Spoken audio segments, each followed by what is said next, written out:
যেই যুগে যেই মানুষগুলো আবার নতুন একটা স্বর্ণালী যুগ আবার শুরু হয়ে যাবে, যারা ওমরের সনদে হযরত ওমর রাদিয়াল্লাহু তাআলা এর একটি শাসন আমল আমাদেরকে উপহার দিতে পারবে। কথা বলেন ঠিক কিনা? প্রিয় ভাইরা, আমরা দেখতে চাই হযরত ওসমান ইবনে আফফানের শাসন যুগ কেমন ছিল, হযরত আলী ইবনে আবু তালিবের শাসন যুগ কেমন ছিল। আমরা সেই সোনালী যুগে আর একটিবার ফিরে যেতে চাই। রাজি আছেন তো ইনশাআল্লাহ? কারা কারা রাজি আছেন দুই হাত উঁচু করে দেখান। আল্লাহু তাকবীর, নারায়ে তাকবীর, নারায়ে তাকবীর। আপনারা রাগ করলেন প্রিয় ভাই? ইসলাম একটি শান্তি ধর্ম। ইসলাম এমন একটা দিন যেই দিনের মধ্যে সকল ধর্মের মানুষদের নিরাপত্তা আছে। কথা বলেন ঠিক কিনা? প্রিয় ভাইরা আমার, হযরত ওমর ইবনে খাত্তাব রাদিয়াল্লাহু তাআলা এর শাসন আমল চলছে। এমন সময় মিশরের গভর্নর বানায় দিলেন, মিশরের গভর্নর বানায় দিলেন হযরত ওমর ইবনে আস রাদিয়াল্লাহু তাআলা কে। হযরত ওমর ইবনে আস সকালবেলা তিনি রাস্তা দিয়ে যাচ্ছেন, রাস্তার মধ্যে একটা জায়গায় দেখলেন জটলা থেকে আছে, জটলা থেকে আছে। কাছে গিয়ে ওমর ইবনে আস বলছেন, ও আল্লাহর বান্দা, তোমাদের এখানে কি হয়েছে, এত জটলা কেন? লোকেরা বলতেছে, তুমি কে? আমরা তো তোমাকে চিনি না। এখানে জটলা হলো, এখানে আমাদের একটা মূর্তি ছিল, এই মূর্তির নাকটা যেন কে ভেঙে ফেলে দিয়েছে, মূর্তির নাক ভেঙে ফেলে দিয়েছে। হযরত ওমর ইবনে আস বলছেন, কে ভেঙেছে তোমরা কি জানো নাকি? বলছে, কি আবার ভাঙবে? মোল্লারা ভাঙছে। কে ভাঙছে? মোল্লারা ভাঙছে। যা হয় সব দোষ কার? সব দোষ মোল্লা। রানা ফেরা যা ভাগকে ফেরা দিয়েছে কে? ওই দেশঙ্গীরা, মোল্লা। দোষ মোল্লা। আছে না নাই? কিছুদিন আগে ওই যে মূর্তির পায়ের ওপর কোরআন শরীফ দেখা গেল, কে করছে? প্রথমেই দোষটা দিল কার? এই মোল্লাদেরকে, মোল্লারা করছে। এরপরে যখন তদন্ত করলো, তদন্ত করে দেখে তাদের নিজেদের দলের লোক। তখন বলতেছে ও হলো পাগল, পাগলের কোনো মামলা নাই। ওরা বুঝতেছে পাগলের কোনো মামলা নাই, ছেড়ে দিল। তা সব দোষ কার? মোল্লা। হযরত ওমর ইবনে আস বলতেছেন, খবরদার, অযথা তোমরা মোল্লাদের দোষ দিও না। তোমরা তো দেখো এই কাজটা কে করেছে, অযথা মোল্লাদের দোষ দিচ্ছ কেন? আসলে কে করেছে, এখন কি করতে চাও বলো?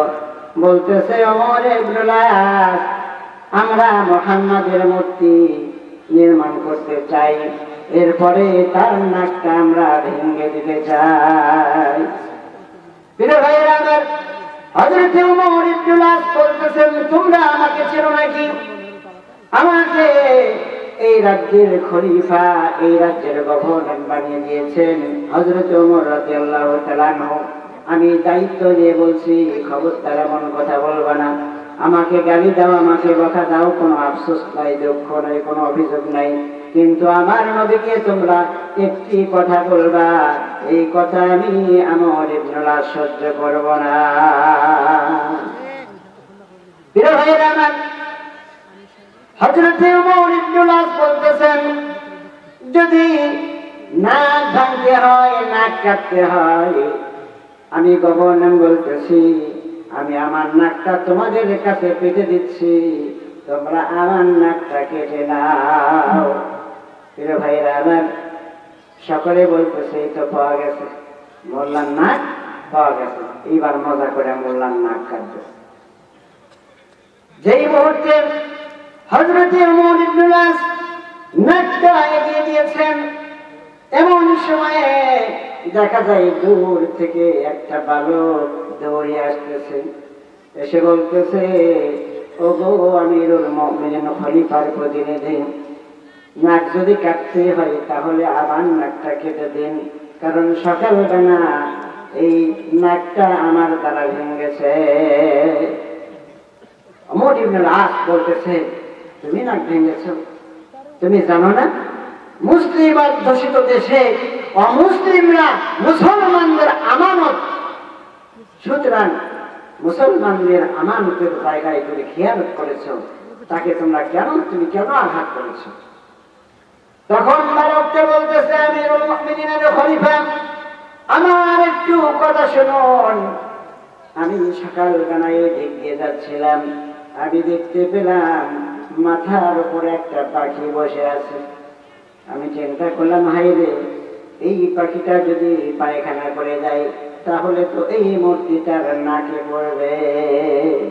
হোক না সে দেবতা, কিন্তু আর একটা ধর্মের লোক তো তাকে পূজা করে, আর একটা ধর্মের লোক তাকে শ্রদ্ধা করে, এটা তাদের ধর্মীয় একটা ব্যবস্থা। সুতরাং আমি মনে করলাম এই পাখিটাকে আমি দূর করে দেই, এই জন্য তীর দিয়ে আমি নিশানা লাগালাম, কিন্তু হঠাৎ করে আমার নিশানাটা ভ্রষ্ট হয়ে নাকে লেগে নাকটা ভেঙে গেছে। আমিরুল মুমিনিনের খলিফা, আমি সময়ের স্বল্পতার কারণে কিছু করতে পারিনি, ভাঙা অংশটুকু পকেটে নিয়ে গেছি। এখন যদি নাকটা কাটতে হয় আমার নাকি কাটে। প্রিয় ভাইরা আমার, সমস্ত ইহুদিরা বলছেন, ওগো আমিরুল মুমিনিনের খলিফা, কি ধর্ম তুমি আমাদেরকে দেখালা, কি ব্যবস্থা আমাদেরকে দেখালা। নিজের নাক সে নিজেই কাটার জন্য প্রস্তুত হয়ে যাচ্ছে, আমরা তো বুঝতে পারিনি। হঠাৎ করে আকস্মিক এই মূর্তির নাক ভাঙে গেছে, তারপরে নিজের নাক এগিয়ে দিচ্ছে। এত সুন্দর ধর্ম, এর থেকে উত্তম ধর্ম তো আর হতে পারে না।